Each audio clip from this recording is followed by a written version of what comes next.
আমার নবী জাহান্নামে 6 ধরনের নারীকে দেখেছেন মেরাজের রাতে। আমার নবীজি এসে প্রচন্ড কান্না করেছেন হযরতে ফাতেমাতুজ জাহরার ঘরে। বলে ইয়া রাসূলুল্লাহ, আপনি এত কান্না করেন কেন? বলে আমি 6 ধরনের নারী জাহান্নামে দেখেছি। একটা হলো যাদের চুলের মধ্যে লটকিয়ে রাখা হয়েছে, নাউজুবিল্লাহ। 2, যাদেরকে জিহ্বার মধ্যে লটকিয়ে রাখা হয়েছে। 3, যাদেরকে হাত পা বেঁধে সাপ আর বিচ্ছু ছেড়ে দেওয়া হয়েছে। 4, যাদের মাথা হয়ে গেছে কুকুরের মতো, গা হয়ে গেছে গাধার মতো। 5, যাদেরকে নিজের বুকের দুধ তথা স্তনের মধ্যে লটকিয়ে রাখা হয়েছে। 6, যাদের মুখ দিয়ে আর শরীরের বিভিন্ন অঙ্গ দিয়ে আগুন বের হচ্ছে। জিজ্ঞেস করা হলো এরা কেমনে কেমনে শাস্তিগুলো কেন পাচ্ছে?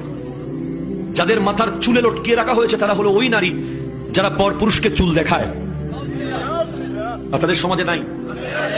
আপনি স্বামী হিসেবে তাকে কন্ট্রোল করার দরকার আছে না নাই? যে সমস্ত নারীর চুল কোনো বেগানা পুরুষ দেখবে, ওদেরকে কিয়ামতের মাঠে জাহান্নামে চুলের মধ্যে লটকিয়ে রাখা হবে।